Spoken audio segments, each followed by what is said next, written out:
नमस्कार दोस्तों, स्वागत है आप सभी का एक बार फिर से हमारे चैनल आध्यात्मिक ज्ञान पर। दोस्तों, नवरात्रि का महापर्व बहुत ही शुभ और मंगलकारी माना जाता है।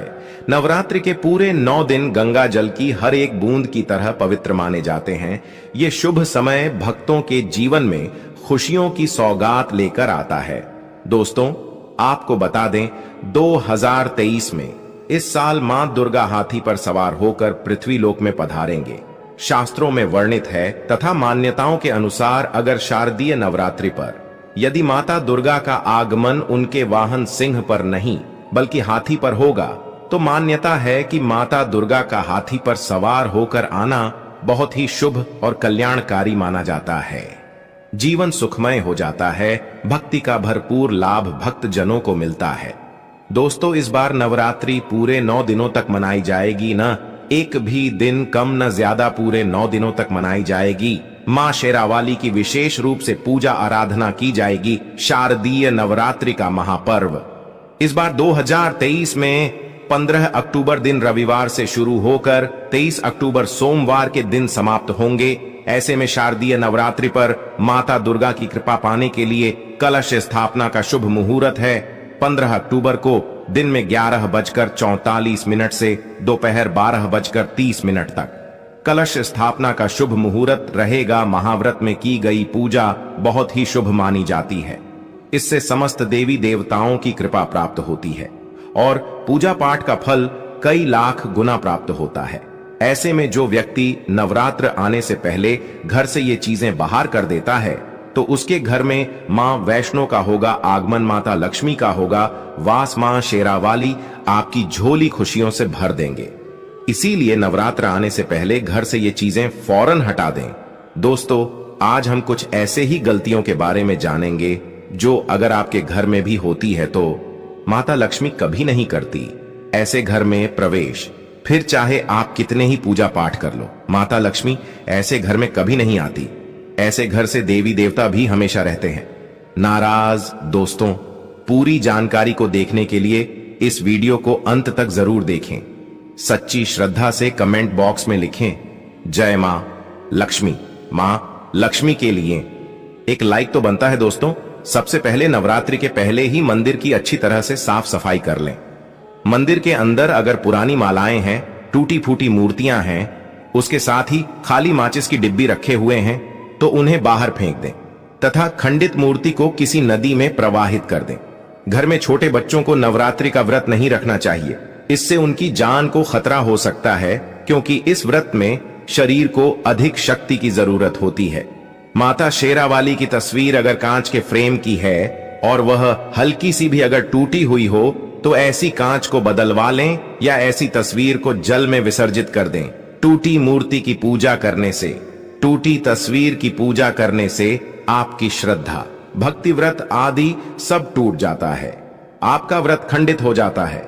दोस्तों, नवरात्रि के 9 दिन बहुत ही पवित्र होते हैं। नवरात्रि के 9 दिनों घर को साफ सुथरा और पवित्र रखना अति आवश्यक है।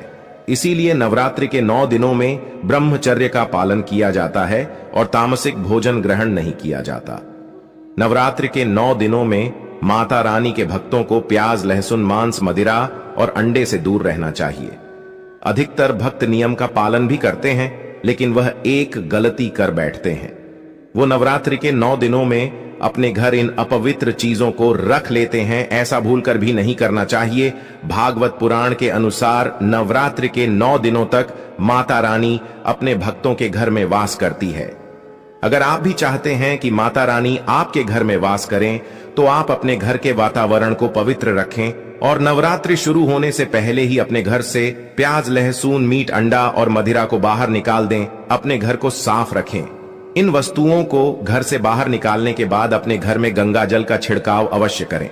भगवत गीता में भगवान कृष्ण कहते हैं, बगैर गंगा जल छिड़काव कोई भी मंगल कार्य सफल नहीं माना जाता। गंगा जल का छिड़काव स्वयं भगवत गीता में श्री कृष्ण ने बताया था। अगर आपके घर में गंगा जल न हो तो मार्केट से गौमूत्र ला सकते हैं और गौमूत्र लाकर आप गौमूत्र का अपने घर में छिड़काव करें।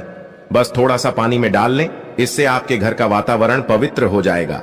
घर में मौजूद नकारात्मक ऊर्जा भी नष्ट हो जाएगी। और जिस घर में वातावरण पवित्र होता है और नकारात्मक ऊर्जा नहीं होती, वह माता रानी का वास सदैव होता है।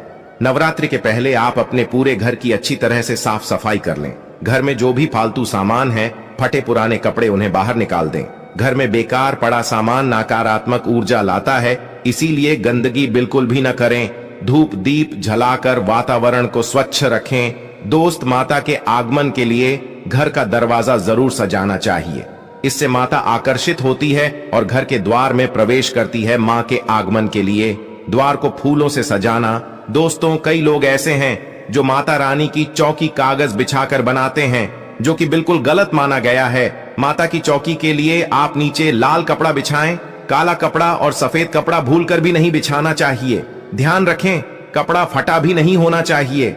दोस्तों, अगर आपके घर में देवी देवताओं की खंडित मूर्ति, दिया या फटा हुआ चित्र अगर हो, तो उसे किसी पवित्र नदी में विसर्जित कर दें, क्योंकि ऐसी मूर्तियां और चित्र दुर्भाग्य लाती हैं। देवी देवताओं की खंडित मूर्ति की पूजा न करें और ना ही उन्हें घर में रखें, क्योंकि उन्हें घर में रखना बुरा माना जाता है।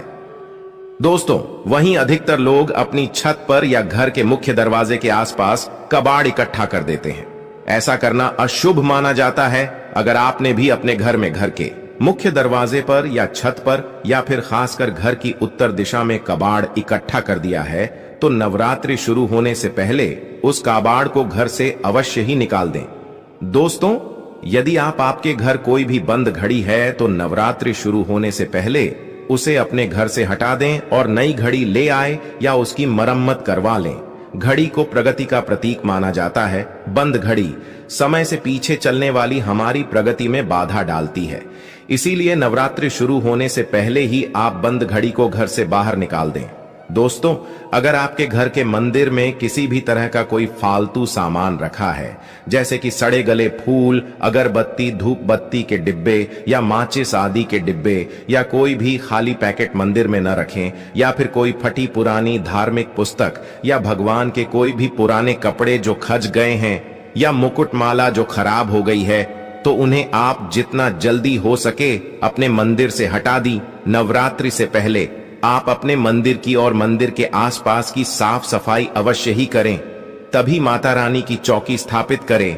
इसके साथ ही आप अपने धन रखने के स्थान की सफाई भी अवश्य करें, क्योंकि नवरात्रि के दौरान मां लक्ष्मी भी गृह प्रवेश करती है।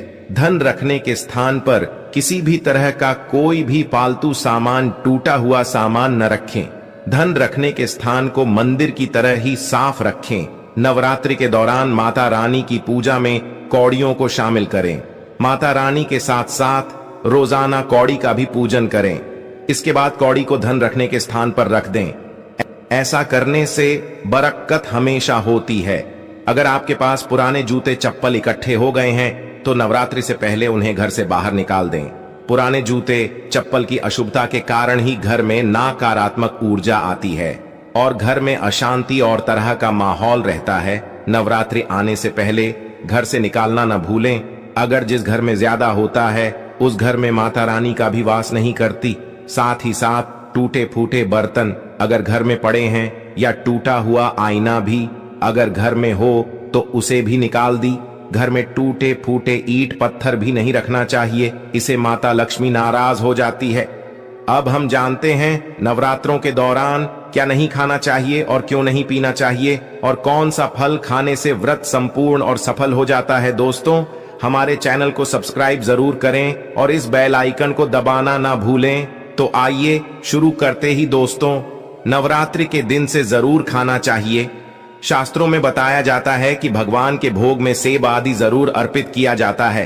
अगर आपका व्रत है तो आपको केला, पपीता, तरबूज और मीठे अंगूर जरूर खाना चाहिए। इन फलों से व्रतधारी को शक्ति मिलती है और व्रत संपूर्ण हो जाता है। शास्त्रों में बताया जाता है कि नवरात्रों के दिनों में सीताफल जरूर खाना चाहिए। सीताफल खाने से 10 ऐसी बीमारियां हैं जो खत्म हो जाती हैं। माना जाता है कि नवरात्रों के दिनों में सीताफल का घर में प्रवेश होना बड़ा ही शुभ माना गया है। सीताफल खाने से नवरात्रि का व्रत सफल हो जाता है, क्योंकि इसमें माता सीता का आशीर्वाद मिला हुआ होता है। नवरात्रि के दौरान सीताफल खाता उसे दुखों का सामना नहीं करना पड़ता। सीताफल आपको जरूर खाना चाहिए। दोस्तों, नवरात्रि के 9 दिन शक्तिमान दुर्गा को समर्पित होते हैं। नवरात्रि के 9 दिन माता रानी के 9 अलग अलग स्वरूपों का पूजन किया जाता है। नवरात्रि के 9 दिनों में माता रानी को अलग अलग स्वरूप के हिसाब से अलग अलग भोग अर्पित किए जाते हैं। लेकिन क्या आप जानते हैं, कुछ ऐसी वस्तु हैं जिन्हें नवरात्रि के दौरान भूलकर भी माता रानी को अर्पित नहीं करना चाहिए।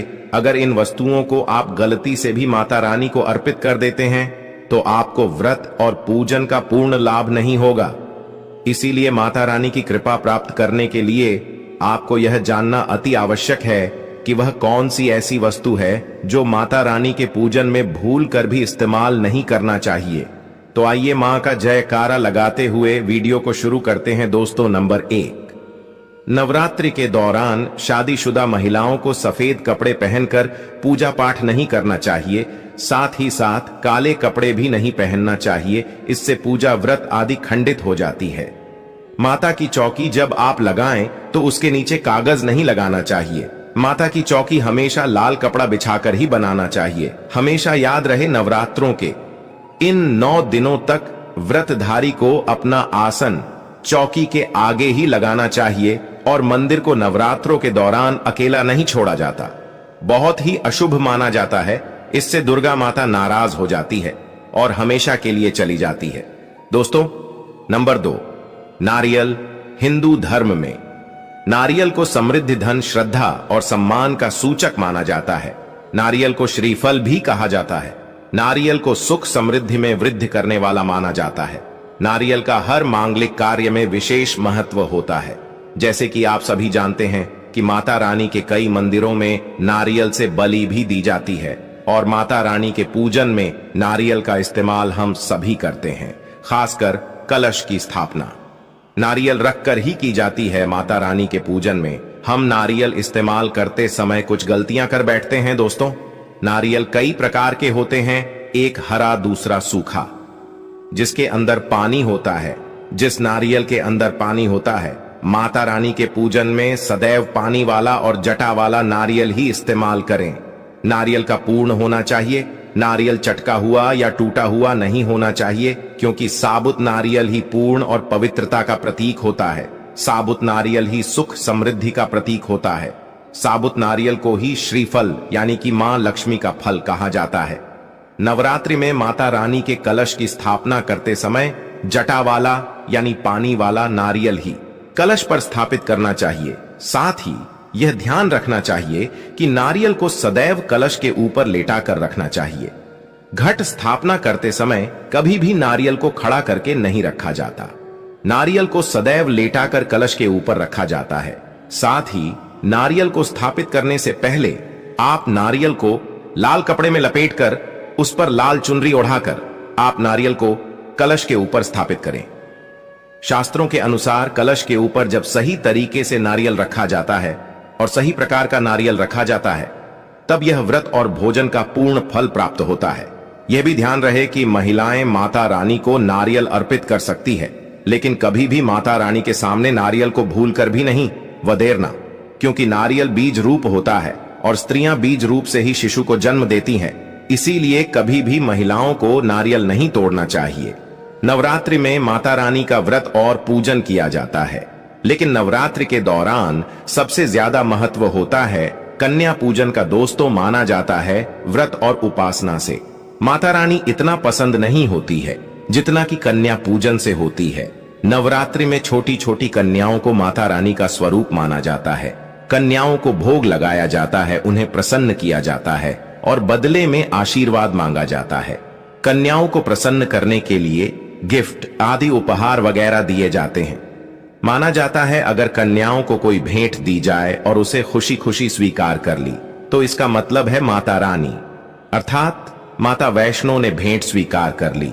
जिन पर कन्याएं प्रसन्न होती हैं तो समझो उन्हें माता रानी का आशीर्वाद मिल गया और माता रानी की कृपा से उन्हें मुंह मांगा वरदान प्राप्त होता है। नवरात्रि में 2 साल से लेकर 10 साल तक की कन्या का पूजन होना चाहिए। अष्टमी अथवा नवमी को कन्याओं के पैर धोकर भोजन कराना, उपहार आदि देना श्रेष्ठ माना जाता है। आपके घर में संपन्नता बनी रहे तथा धन की कोई भी कमी न हो, कन्याओं को कोई सुंदर गिफ्ट दे सकते हैं। शास्त्रों में बताया जाता है कि कन्या जितना खुश होती है, माता रानी उतना ही जल्द फल की प्राप्ति प्रदान करती है। ऐसे में आप कन्याओं को चॉकलेट बॉक्स दे सकते हैं तथा खूबसूरत कपड़े दे सकते हैं। याद रहे, काले कपड़े न दें और स्टील के बर्तन भी गिफ्ट के तौर पर दे सकते हैं। याद रहे कि कन्याओं को लोहे का कोई भी सामान नहीं देना चाहिए।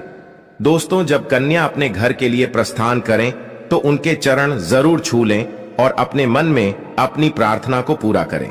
सच्चे दिल से मांगी मुराद माता रानी अवश्य पूरी करती है। प्रिय भक्तों, आज के वीडियो में बस इतना ही। हमारे द्वारा दी गई शास्त्रों अनुसार जानकारी आपको अच्छी लगी हो तो वीडियो को लाइक और कमेंट बॉक्स में जय माता रानी अवश्य लिखें। धन्यवाद।